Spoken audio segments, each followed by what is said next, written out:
What's up, everyone? Today I got install of a Redenso RCM unit along with AL priority laser diffusers. We installed it in this 2020 Dodge Ram.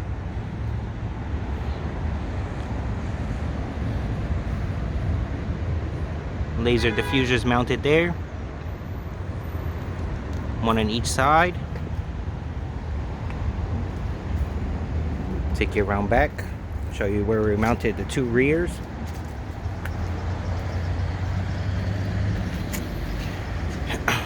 Your two rears are mounted flush inside.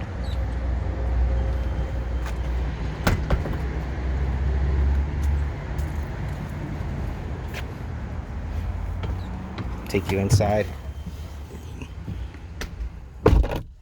show you where we mounted the display for it. So right below your head unit, there's your controller.